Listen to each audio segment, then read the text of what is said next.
사람이 만일 온 천하를 얻고도 제 목숨을 잃으면 무엇이 유익하리요? 사람이 무엇을 주고 제 목숨을 바꾸겠느냐? 마태복음 16장 20줄 주님의 말씀입니다. 이 말씀을 가지고 성경과 인권의 존중, 인권 존중. 우리는 72년 전에 6.25 한국전쟁을 경험했습니다. 한국전쟁 발발 72주년에 6.25가 대한민국을 만들어 우리는 새로운 대한민국을 탄생시켰습니다. 지금 문제가 일어났습니다. 국민 한 사람이 불타도 외면한 정부, 책임을 묻지 않는다면 국민도 국가도 없다고 하는 이 평화쇼에 대한 논쟁이 필요한 때가 됐습니다. 그러므로 우리는 여기서 무엇을 생각해야 되겠습니까? 국민국가라고 하는 것을 생각해야 되겠습니다. 국민국가. 국민국가라고 하는 것은 국민 전체가 국가라는 것입니다. 그러므로 국가가 전쟁을 일으킬 때는 전 국민이 다 군인이 된다는 것입니다. 왜? 그 나라를 지키기 위해서 국민은 군인이 되어야 한다는 것입니다. 이것이 국민국가의 탄생을 말해줍니다.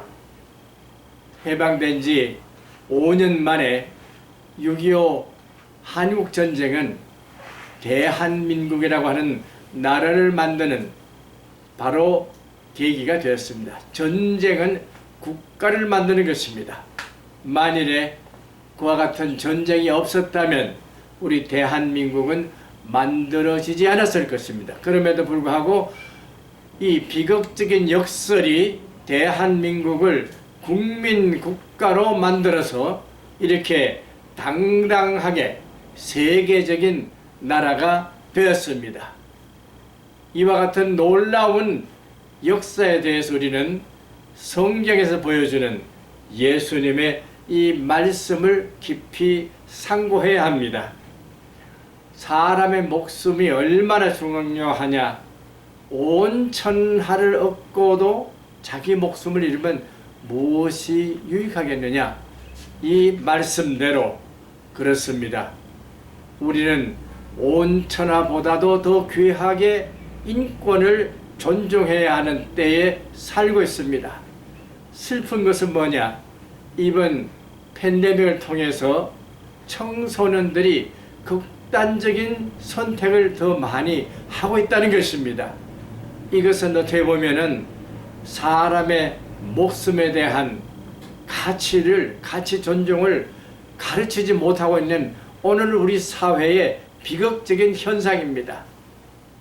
이것은 정치가 잘못된 방향으로 나가기 때문에 그렇다고도 볼 수가 있습니다. 국민의 생명을 진정으로 사랑하는 모범을 보여야 할 정부가 이와 같은 일을 내팽개친다면은 우리 청소년들의 이 아픈 생명을 어떻게 구할 수가 있겠습니까? 우리는 그들에게 생명 존중의 인권적인 모습을 그들이 갈고 자기 자신들의 존재 가치를 높여줄 수 있기 위해서 교육 개혁이 필요합니다. 교육에서는 인간의 인권 존중에 대한 모든 문제들을 윤리도덕적으로 잘 가르쳐 나가야 하겠습니다. 저는 그런 면에서 우리 한국교회가 필요로 하는 것은 뭐냐? 이와 같은 인권 존중에 대한 실적인 운동에 동참해야 할 것입니다.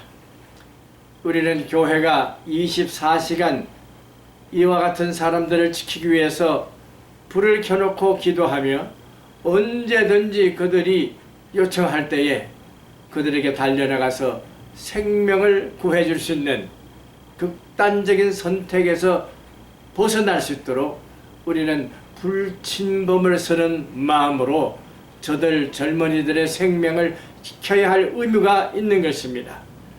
주님께서는 이와 같은 인간 생명의 존중에 대해서 엄청나게 우리에게 교훈을 주신다고 볼 수 있습니다.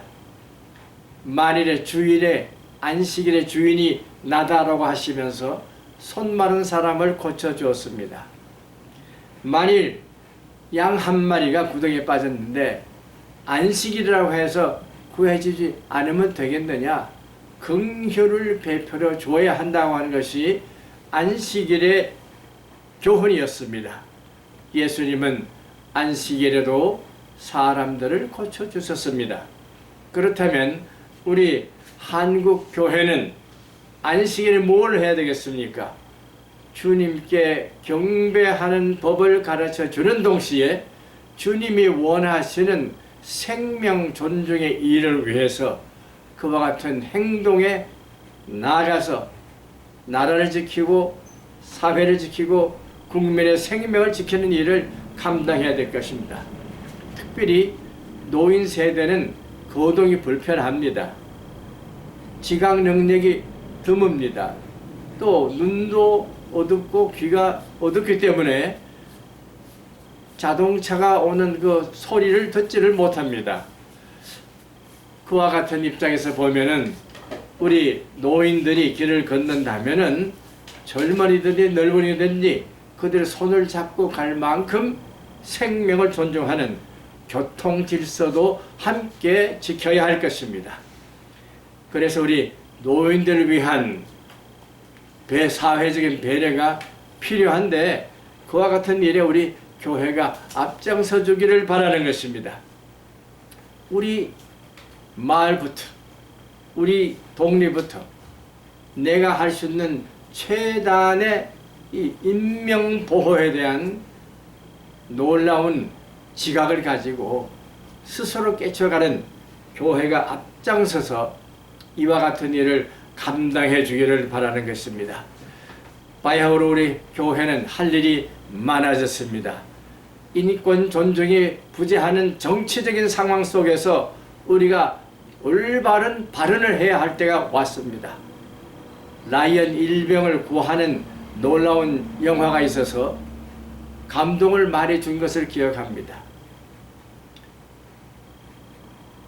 남북전쟁, 미국의 남북전쟁 때에 한 가정의 5 형제들이 그 죽음에 가서 목숨을 잃은 경우가 있습니다.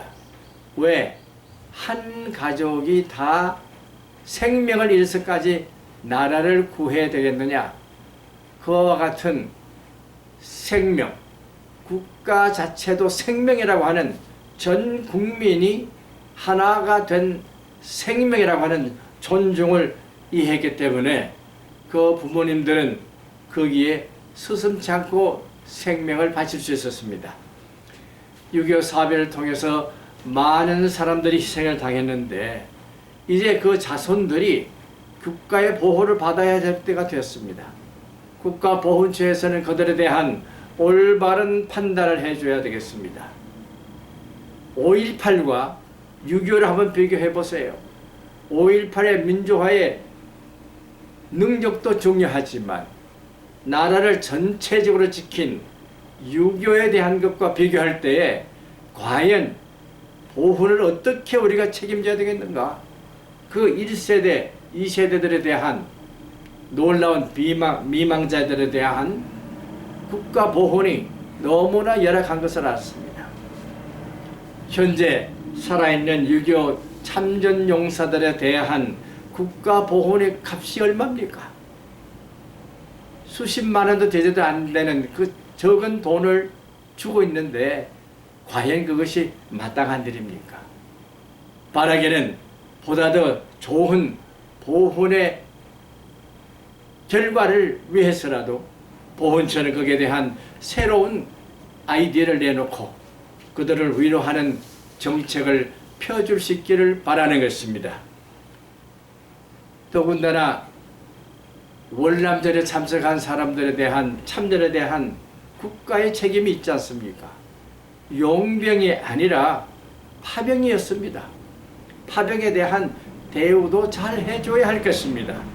나라를 지키기 위해서 싸운 사람들에 대한 궁극적인 생명의 가치를 국가가 인정하지 않는다면 무엇이겠습니까?